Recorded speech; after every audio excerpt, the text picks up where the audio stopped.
Sasa kutana na huyu binti anaitwa Mai, mwanafunzi ambaye muda wote anavaa boksi akiamini kuwa ni msichana mbaya kuliko wote duniani. Binti anajichukia, anajikuta muda wote akikaa ndani mwenyewe, na hapa nyumbani kwao ana mdogo wake anaitwa Van na baba yake ambaye jina lake anaitwa Mr. Ban, mwanaume wa kawaida ambaye anawajali sana watoto wake, haswa binti yake ambaye ni Mai. Basi baada ya mama yao kuaga dunia, mzee anajitahidi sana kumfanya Mai asijisikie upweke, muda wote awe na furaha. Siku moja jioni, Van anarudi akiwa na jeraha mkononi. Alijaribu kuiba karatasi pamoja na penseli dukani, lakini badala ya kusema ukweli kile ambacho amekifanya, anazuga na kubadilisha mada akisema kwamba dada yake ni mjinga kiasi cha kutokutaka kuonyesha kabisa uso wake. Mzee akajikuta anashindwa kuvumilia, na hapo akamwadhibu Van, maana kwa upande wa Mai ukimtania kidogo tu anajikuta kibubujiko na machozi ya kutosha. Lakini sasa mzee anamwambia asijali, asimsikilize ndugu yake, kwani yeye ni mzuri kuliko msichana yoyote yule. Lakini ukweli ni kwamba binti bado ana maumivu, hajawahi kutoka nje ndani ya miaka kadhaa. Muda wote sura yake iko ndani ya boksi. Siku moja akatengeneza blogu ambayo aliipa jina ya Bata mwenye sura mbaya. Sasa huku binti anajikuta akiwa na uhuru mkubwa, anaanza kuelezea kisa kilichompelekea yeye kuweza kuvaa boksi usoni. Ni miaka nyuma kidogo, binti alikuwa na miaka 10. Alikuwa ni binti ambaye anajali sana, alikuwa akimpenda kijana mmoja alikuwa maarufu sana shuleni. Sasa siku moja binti akaamua kumwambia mshikaji kuwa anampenda, na hapa sasa alimpatia zawadi, lakini mshikaji badala ya kufurahia akaitupa zawadi ile, kisha akamwambia kwamba yeye ni msichana mbaya mno, ingekuwa bora zaidi angejificha kwenye tenga la taka. Wote walimcheka huku akimwita mbaya. Sasa binti akiwa na huzuni alikimbia mpaka nyumbani, huku alijikuta akilia akisema kwamba hatoenda shule tena, na hata vioo vilivyokuwa chumbani kwake alivipasua vyote, kwani hawezi kutazama uso wake mbaya. Na baada ya hapo binti akaendelea na masomo nyumbani. Siku moja mchana alikuwa anachezea pulizo, lakini bahati mbaya akakoma mtini. Basi binti akatoka kwenda kulifuata, lakini kwa bahati mbaya kuna mwanafunzi wa sekondari akapita, akamuuliza kama ataweza kumsaidia, lakini binti akajificha akihisi kwamba ni mtu mwingine anataka kumcheka uso wake. Basi binti akachukua bahasha kubwa ya sokoni na kuamua kuficha uso wake, na hapo aliona usalama ni kuvaa maboksi kichwani, na kwa mara ya kwanza akajikuta akifurahi kidogo na kuzungumza. Lakini kutoka siku hiyo binti akaapa kutokuvua kabisa boksi lake. Boksi likawa kama ngozi yake. Basi kupitia blog yake akajikuta akielezea kila kitu, huku unaweza kufurahi kwani hakuna yote ambaye anaweza kumwona, na hata mdogo wake ambaye ni Van hajawahi kumwona dada yake akiwa bila ya boksi kichwani. Alijitahidi sana kumvua, lakini binti alimzuia. Basi binti anajikuta katika dunia ndogo katikati ya boksi lake. Mzee anajitahidi sana kumwomba mtoto wake auone uzuri wa dunia, lakini upande wa binti ilikuwa ni kama kumpigia mbuzi gitaa. Moyo wa Mr. Ban ukajikuta unaumia kinoma. Hapo akaamua kwenda hospitalini, na hapa basi akawa anazungumza na daktari akimuuliza, binti yangu amekuwa akificha uso mara kwa mara, je, utakuwa ni ugonjwa kweli huo? Daktari akamjibu kwamba binti yake haumwi kabisa, ni tatizo dogo tu la kisaikolojia. Binti yako anaamini kwamba yeye ni msichana mbaya kuliko wote duniani, na si yeye peke yake, kwani wengi wamekuwa wakitumia njia hiyo, na pia si katika nchi hii peke yake. Huko Japani wanaita hii hali hikikomori, hali ambayo watoto hujificha wakijiona kuwa si chochote si lolote, na pia wanaamua kusalia kimya kwa muda mrefu, lakini mtoto wako hana tatizo kubwa sana. Walau binti amekuwa akizungumza na wewe, unachotakiwa kukifanya ni kuweza kumsaidia, msaidia aweze kukutana na watu wapya. Mzee akapata matumaini, lakini hapa akamwambia daktari kwamba kila akizungumza naye binti hataki kumsikia kabisa, analia tu. Daktari akamtazama kwa ujasiri, huku akimwambia kwamba inabidi atumie nguvu kidogo, kwani akishindwa binti atakuwa ongea naye tena na mwishowe atapotea kabisa. Inabidi ajikaze. Sasa usiku wa siku ya leo ilikuwa ni wakati wa chakula cha jioni, lakini bado binti hawezi kuvua kabisa boksi lake. Mzee akajikuta akipata hasira. Basi mzee akamtaka Mai aweze kulivua boksi lile, lakini binti alinyamaza kimya. Mzee akavuta pumzi kidogo, kisha akasema kwamba anayo kansa. Watoto akastuka, lakini mzee akasema kwamba adhani kwamba ataendelea kuishi duniani kwa muda mrefu, hivyo anamtaka binti aweze kuvua boksi lake, pia aende shuleni pamoja na ndugu yake. Lakini binti alidhani baba yake anamtania, lakini binti alikuwa mjeuri kidogo, akimwambia baba yake kwamba hataenda kabisa. Mzee akasimama kwa hasira akimwambia binti kuwa ataenda tu, yaani hakuna mjadala kabisa. Vani hakuwahi kumuona kabisa baba yake akiwa na hasira. Upande wa binti akajikuta akiwa na hasira mno, akimwambia baba yake kwamba yeye ni baba mbaya kuliko yoyote yule duniani, kisha akaondoka zake. Basi binti akiwa chumbani kwake, machozi yanamtoka kinoma, akilini anawaza kesho atamcheka, na hapo kumbukumbu za zamani zinakuja. Anamkumbuka mshikaji ambaye alimzalilisha huko zamani. Mara ghafla mlango wake unafunguka, anaingia na koni Van. Van iko na boksi jipya, na hapa anamwambia dada yake kwamba ni wakati sasa wa yeye kuweza kubadilisha boksi lake. Ndipo hapo binti sasa akaamua kulivua boksi lake, moyo wake ukifadhaika, na ndipo hapo sasa tunamwona binti akiwa ni mzuri kinoma. Binti hayupo kama vile ambavyo yeye anajichukulia, yeye ni mzuri wa sura. Na hapo basi yeye na mdogo wake wakaanza kulipamba boksi jipya. Basi unaambiwa ni kwa mara ya kwanza binti anaonekana kufurahi kinoma. Basi siku inayofuata kama kawaida yake, mzee anawapeleka watoto wake shuleni. Maya anaonekana kuwa na wasiwasi, hivyo babake anawasha mziki unaomtaka awe jasiri anapojaribu kitu kipya. Basi binti akajikuta akipata huzuni kinoma, huku akimwomba babake aweze kumsamehe kwa kile ambacho amekifanya siku ya jana. Na hapa sasa mzee anamtakia mtoto wake awe na baraka, kwani kila kitu kitakuwa sawa kabisa. Basi binti akatoka nje ya gari, anamwaga babake akielekea shuleni kwa mara ya kwanza. Mzee anajikuta akitoka na machozi, na si kwamba anamchukia, lakini anahisi kwa mara ya kwanza ameweza kumsaidia. Basi kwa upande wa shuleni, Maya anajikuta akitembea na boksi lake, kila mmoja akimtazama na kila mmoja alimdharau na kumkebei unaambiwa.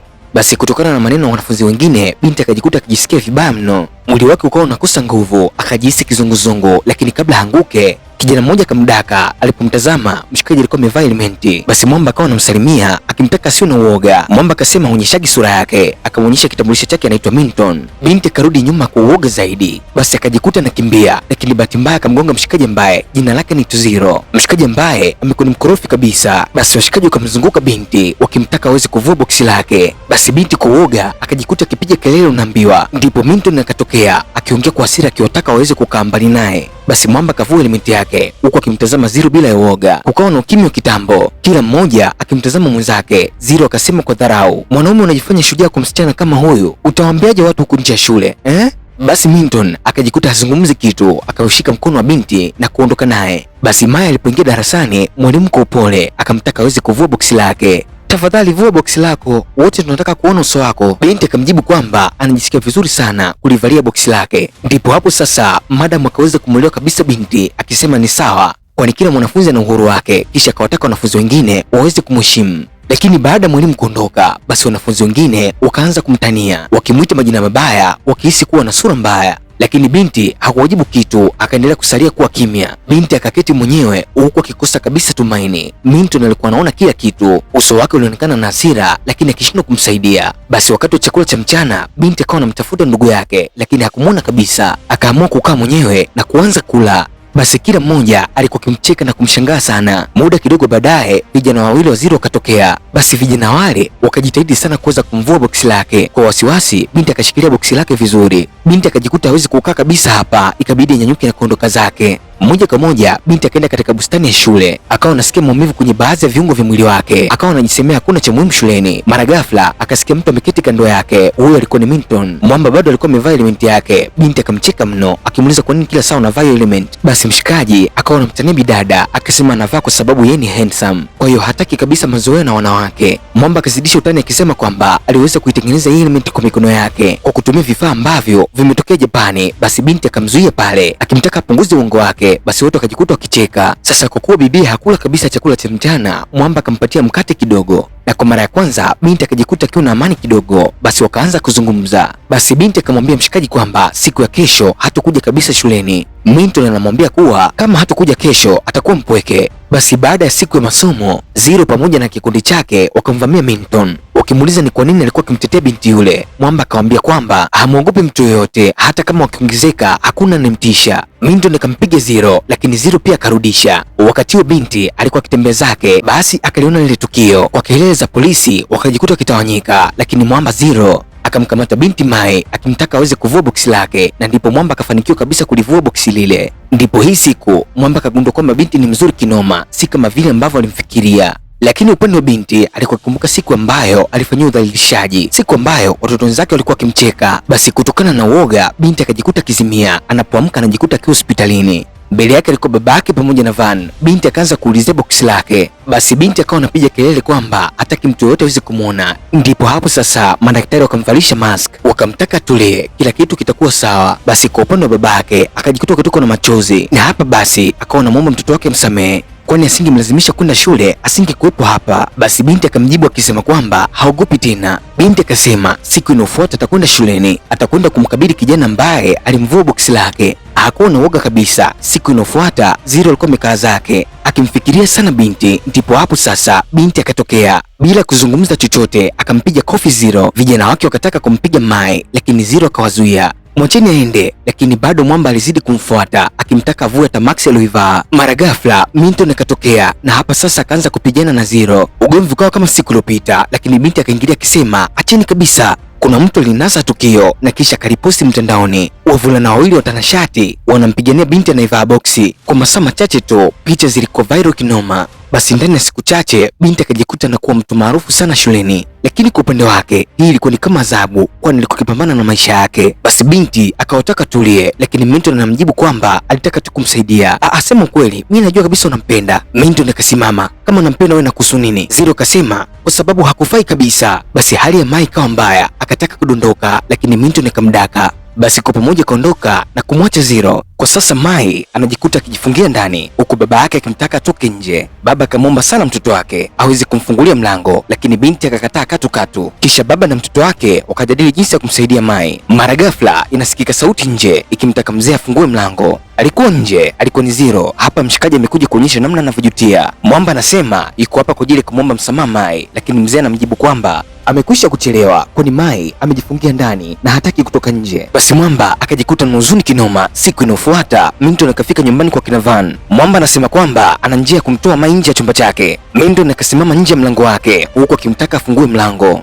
na baada ya muda binti akatoka nje akiwa amevalia maski, lakini alipomwona Minton akajikuta anacheka. Mwamba anampatia boksi jipya akimwambia kuwa hayuko mwenyewe, hata yeye amekuja na boksi lake, yeye pia anavaa boksi kama hilo. Wakacheka kwa pamoja, kula pamoja na kuzungumza. Baada ya siku chache binti anaonekana kutabasamu, na hapa basi Mwamba akamwahidi binti kuwa atamlinda siku zote na kamwe hatumwacha mtu amuumize. Binti akafurahi akiahidi kurudi shuleni. Siku inayofuata binti akafika shuleni huku Minton akiwa pamoja naye. Alipokuwa peke yake, Zero akamfuata. Binti akaogopa kinoma, anasema kwamba hayupo hapa kwa ajili ya kumuumiza.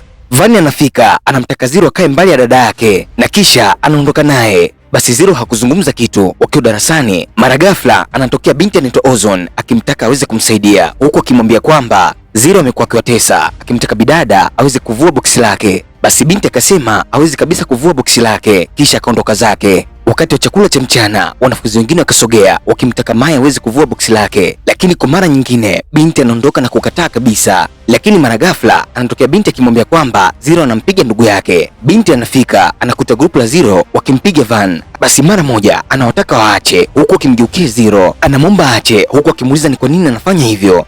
Basi Mwamba kwa dharau anasema kwamba yeye ndiye jinsi alivyo na hatoacha kabisa, lakini anamwomba aweze kuvua boksi lake. Nataka kila mmoja aweze kuona uso wako, na baada ya hapo sitomsumbua mtu mwingine. Basi binti hakuwa na chaguo kabisa, ilimbidi aweze kuvua boksi lake. Kwa uoga zaidi akalitoa boksi lile. Basi shule nzima kila mmoja akanyamaza kimya akiutazama uzuri wa bidada. Wakati huo binti anajikuta kitoko na machozi huku akimkumbatia Minton. Anajisikia vibaya kwani kila mtu ameuona uso wake. Basi Minton akawa anamfariji akimwambia kwamba yeye ni msichana mrembo kuliko wote duniani. Basi wanapokuwa nyumbani, Van anamwambia dada yake kwamba yeye ni mzuri kinoma, kwani picha zake mtandaoni zimekuwa zikitrendi na kila mtu ana comment kwamba yeye ni binti mrembo kinoma. Kwa hiyo anamtaka aache kabisa kufikiria kwamba yeye ni mbaya, kwani yeye ni mzuri kuliko kawaida. Basi baadaye binti anapokuwa chumbani kwake, anahisi kwamba dirisha liko wazi. Anapata wasiwasi, lakini ghafla Zero anatokea akimtaka nyamaze. Baada ya kuweza kumnyamazisha, anamwambia kwamba yupo hapa kwa ajili ya kumwomba msamaha. Yeye si msichana mbaya, ni msichana mzuri kuliko wote alishawahi kuwaona hapo kabla. Na kisha baada ya hapo Mwamba akajichenga na kumwacha Mai akiwa na furaha kidogo. Akiwa na tumaini jipya, Mai anachukua kioo ambacho alikificha muda mrefu. Basi kwa mara ya kwanza anajitazama katika kioo, kwani ni baada ya miaka mingi sana anajiona kuwa ni mrembo kinoma, na sio sura yake tu, hata moyo wake ni mzuri. Basi siku inayofuata binti akafika shuleni bila ya boksi. Anajikuta akiwa na ujasiri wa kutosha, wanafunzi wote wanakuwa wakimtazama tu, lakini safari hii hakuna anayemcheka, kila mmoja anamkubali na kila mmoja anamsifia kuwa ni mrembo kinoma. Basi Minton kwa ujasiri anatembea na Mai huku akisema kuwa ni rafiki yake pendwa, na baada hapo sasa Mai anaishi maisha ya uhuru, hana haja kabisa ya kujificha, bila ya boksi na bila maski, anaishi kwa uhuru kabisa, na hapa sasa anajikuta akiishi kwa amani kinoma.